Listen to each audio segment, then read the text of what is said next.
Monday Night Raw results review here on Sean's Entertainment. If this video gets enough likes, comments, feedback, if you share this video, if enough people subscribe, I will continue to do the longer versions of Monday Night Raw review right here on Sean's View Entertainment. Well, let me just say this. It wasn't a terrible Raw.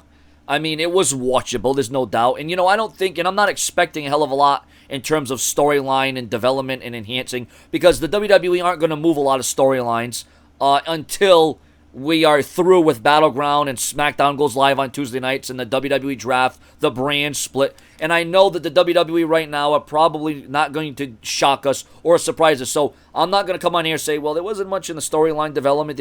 I am going to wait until the draft comes into effect. I'm going to wait to see where the WWE develops and see where the WWE grows. See if the WWE can actually make something instead of just putting match after match after match. Because listen, the matches tonight were pretty good. We're stellar, a 5-star. We're a pay-per-view like quality. But you can watch any match and have a, well, I mean, I know not any two superstars can put together a pay-per-view 5-star quality match. I'm not saying that. What I'm saying is if you wanted to watch a show that was just pure wrestling, you can go to an indie show. You can watch ROH.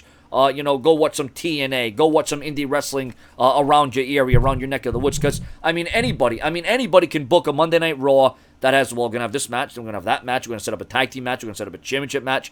And I'll give the WWE this, that they did add, some stipulation to the championship match at Battleground, but ultimately nothing is changing, and it was very predictable. I think the WWE could have changed up things. I think the WWE could have surprised us in a little way by making either a fatal 4-way or a fatal 5-way, although I don't like the whole idea of the fatal 5-way. I don't like the way it sounds, the predicament. The match would have been good with John Cena and AJ Styles added in with Roman Reigns, Dean Ambrose, and Seth Rollins, but remember the rumors of a Elimination Chamber match happening at SummerSlam, so you also have to keep that in mind. There's also rumors that there's going to be an inconclusive finish at Battleground in the Shield Triple Threat match. But once again, those are rumors.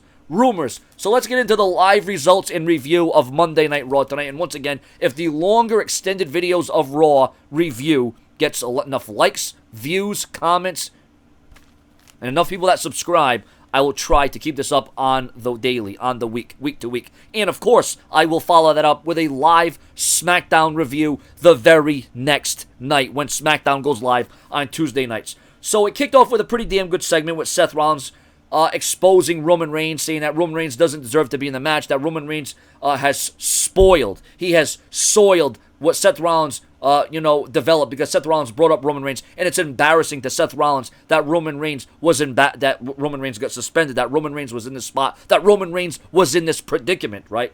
Rollins says that Reigns doesn't deserve to be in the match. It should only be one-on-one, me versus Ambrose. But all that did was get Seth Rollins in trouble, because out would come AJ Styles, out would come John Cena, and all hell would break loose, and Dean Ambrose is already in the ring. Stephanie McMahon came down and set the main events for tonight. AJ Styles versus Dean Ambrose, and of course, the other match, John Cena versus Seth Rollins. And I cannot believe all the losing. I cannot believe all the losses that John Cena's taken. 2 huge losses since his return, and it's not looking good for John Cena. John Cena, once again, double-teamed, attacked, and annihilated tonight on Raw from the club. AJ Styles has the number of John Cena. You got to wonder, how is John Cena going to combat this? How is John Cena going to come around from this? So the first segment, when Stephanie made the match, and you had Seth Rollins and Dean Ambrose, and they still were able to work Roman Reigns into this. That's what I like. They were able to work Roman Reigns into this. Although I still liked my booking of Raw better, my plans, my strategy, when Roman Reigns' music would have hit, right? But it wouldn't have been Roman Reigns, it would have been Seth Rollins to just rub it in the face even more. I think that should still happen in the weeks to come. Everyone's going to expect Roman Reigns is here. Roman Reigns is he's strong, he's going to last long, he's Superman, he's going to come back before his 30-day suspension. How could the WWE allow this? Is the WWE going to do something quite like that? Yes, they are, but no, they aren't, because the WWE cannot paint themselves that picture and saying that, well, we're going to let Roman Reigns go above and beyond. We're going to let him go over the rules and the regulations and the fines and this and that. The WWE can make some questionable decisions and choices, but this is not one of them, where the WWE would be that stupid to do something like that, to have Roman Reigns return before his 30-day suspension. But I thought, when I went in with the perception, I went in with the realization that, well, maybe the WWE will switch things up. Maybe they won't have the Shield Triple Threat match, and maybe that's why they're going to save it for SummerSlam. I was almost like, well, this is a way for the WWE to get out of the Shield Triple Threat match at Battleground, because Many fans didn't want to see this match at Battleground. We want to see the match, but not at a B-level pay-per-view. We wanted to see it at SummerSlam. But for whatever reason, the WWE is still going along with this. And I think the WWE did this as a way to make us fans maybe feel a little bit stupid, because the WWE knows that. And like I said, I'm almost hoping, I'm praying almost that the WWE is going to do something else, that they're going to mix it up, that they're going to switch it up so this match, once again, doesn't take place the way we thought it was going to take place. So the first segment out of 5 stars, I'd say the first segment was like 3.5 out of 5 stars. Hell, I could even bump it up to 4 out of 5 stars, but that would be overstating it.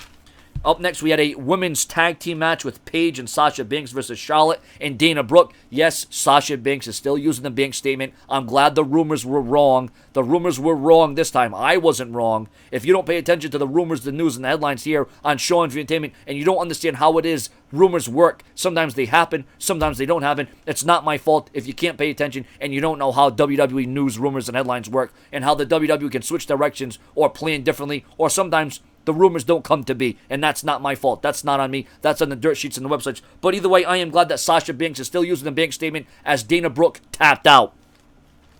Titus O'Neil picked up a huge win over Rusev tonight by countout. That's the only problem tonight. We had 2 countouts. That's how the matches were. 2 matches were ended. You couldn't come up with a better creative finish. I mean, what about when...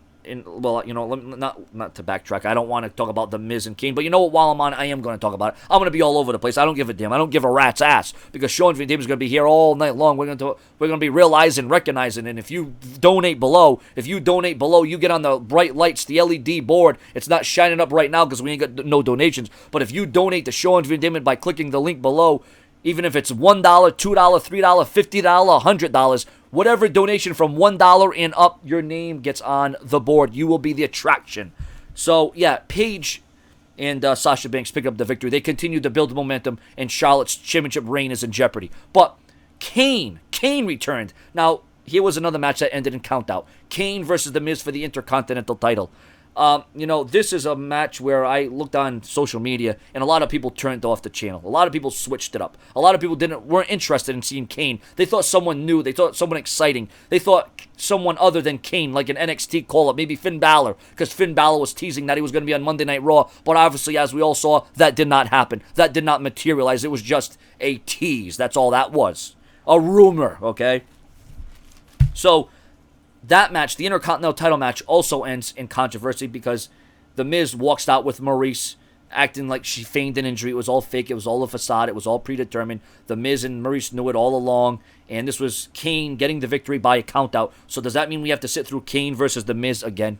I mean, you know, I'll be honest. You know, I used to love Kane. I was a big fan of Kane in the Attitude Era. Hell, even in the Ruthless Aggression Era. But once Kane was still there after, even his world title run, I didn't mind. But after 2013, 2014, 2015, 2016, I mean, it's just time to move along and do something else and give someone else the spot. But, I mean, we haven't seen Kane on television in a while. We haven't seen Kane in a title opportunity in a while. So I'll give it a pass tonight and say that's okay. That's all right. But don't do this all the time. But they could have come up with a creative finish like brass knuckles on The Miz.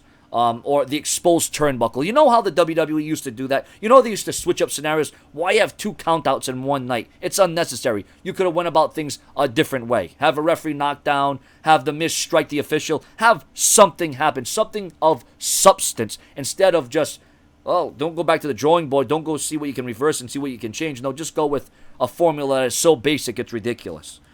And then, ladies and gentlemen, John Cena and Seth Rollins waged war in a great match. A match that, you know, lived up to the anticipation expectations of what we remember what Rollins and Cena used to produce. This time, you know, it was all about Battleground. Could John Cena make it to Battleground? John Cena looked like he was going to have the match won. John Cena looked like he had direction. John Cena looked like, you know, and Seth Rollins, this was a close match. It was seesaw back and forth. It could have been either man's match at either time, but we'll never know because AJ Styles stuck it to John Cena again. AJ Styles, at least they're continuing with that story. At least they're upping the ante with John Cena and AJ Styles. That is something I am liking to unfold. We all thought it was only going to be a one-on-one match, a dream match, one time only between Cena and AJ Styles, but obviously that's not going to be the case, as it's expected that there's going to be some sort of handicap or 6-man tag match with Cena, Orton, and someone else against the club.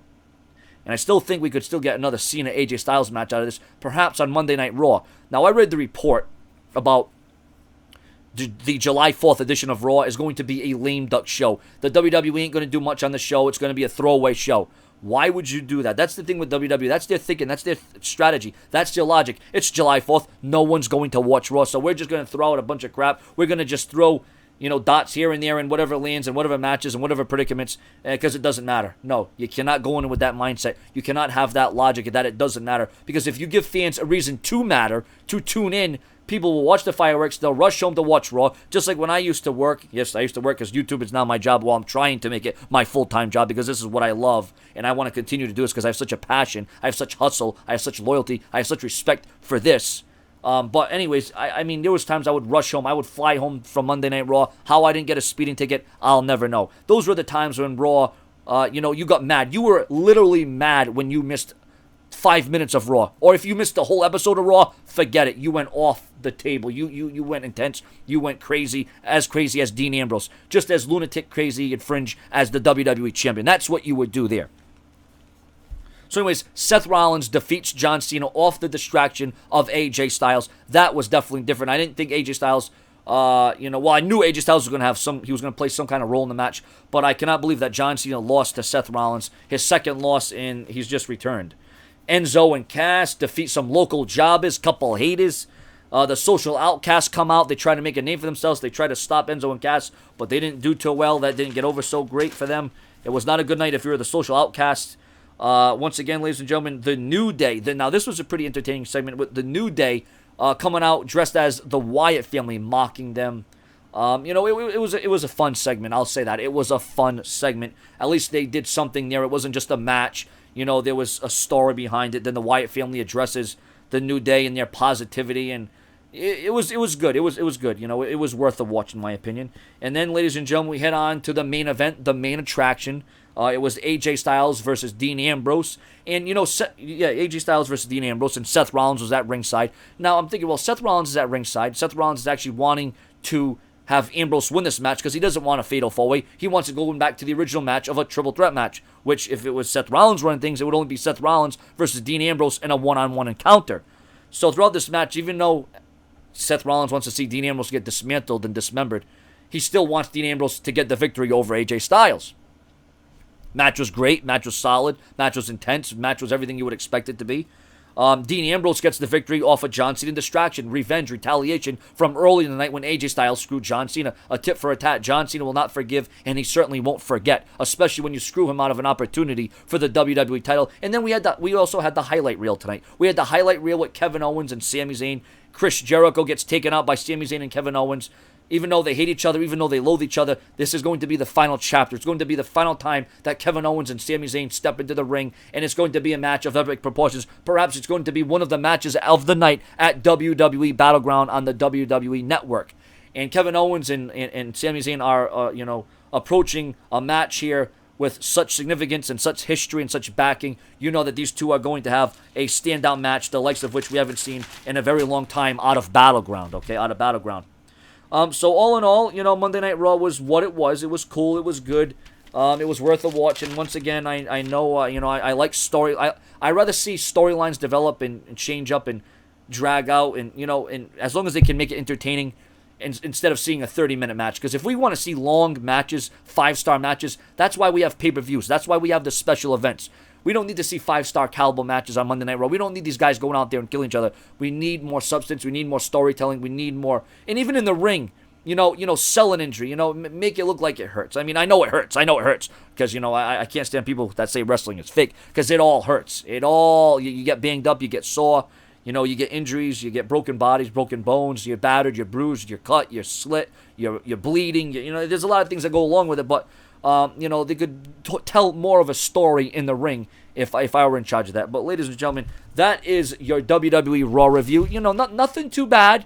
I can't come on here and say, well, this and that, moan, piss, complain. It would be very easy for me to do that because if you're looking at this from a storyline standpoint, there wasn't much there, but there was some good, solid matches. At least the WWE set the table for the beginning of the night with Stephanie McMahon coming out. So that was another cool thing that we witnessed. And then, towards the end of Raw, after AJ Styles was screwed from Cena, Cena gets taken out by the club yet again. They double team Cena on the stage. John Cena gets taken out on the stage, and then Ambrose sets the tone. Rollins sets up Ambrose, hits a pedigree on Ambrose, not once but twice. Rollins sending a strong message to Dean Ambrose that he is here to take back the WWE Championship, and for that I can't blame Rollins because he beat Reigns one-on-one, mano-a-mano, man-to-man, and then Dean Ambrose cashed in Money in the Bank, so Seth Rollins is out to prove a pivotal point. Ladies and gentlemen, Sean's Entertainment is also out to prove a point that I can talk longer, that I can do the work, that I can do the flow, the hustle, and I can show you exactly what it's like to up the ante here on Sean's Entertainment. Once again, make sure to like this video, subscribe, comment below. Your comments and your opinions will go a long way in the development, the establishment of Sean's Entertainment on YouTube.com. It will be highly respectable for my viewers and subscribers to back me by liking, supporting, commenting, subscribing, and of course, if you want to leave a donation, click the link below to donate. I'd say the top stars of tonight's Raw, obviously, Seth Rollins, Dean Ambrose, AJ Styles, just such good consistent work in the ring. No doubt about that. I can't take anything away from any guy at any time here. So, like I said, next week's Raw, I hope the WWE changes their mind, and I hope they decide to actually do something that serves a purpose for next week's Raw, but once again, you just never know. Ladies and gentlemen, thank you for watching Sean's Entertainment on YouTube.com. This has been your longer, extended version of Monday Night Raw. Your comments, your opinions, feedback is greatly appreciated and anticipated. Later. Oh, whoa. Later. I could say later, but then that would be data. That would be more data going if I... No. We're going to go a little bit further. How would I rate this Raw? What number would I give it? That was a little swerve. Did you think I was just going to leave? Did you think I was just going to leave you hanging without a rating for the show? Come on now. This is Sean's Entertainment. We know how we roll. We know how we work here, right? No. Here's what we're going to do. I'm going to rate Raw out of 10 stars since it's a 3-hour show. I'll give Raw, its due. It was a mixed bag, but the WWE came through. I'd give Raw 7 out of 10 stars, and that may be a little bit over or high. That may be a little high just because the matches were strong. Roman Reigns obviously didn't look strong because, well, he wasn't there tonight. Roman Reigns conspicuous by his absence. But ladies and gentlemen, 7 out of 10. I could go 7.5, but no, you know what? 7 out of 10. A solid 7 out of 10 stars. Your comments, your opinions, how would you rate Raw? What did you think of Raw? What was your favorite moments? What was your favorite matches? Storylines, or lack thereof. And of course, as we all know, Brock Lesnar on the cover of WWE 2K17. Subscribe.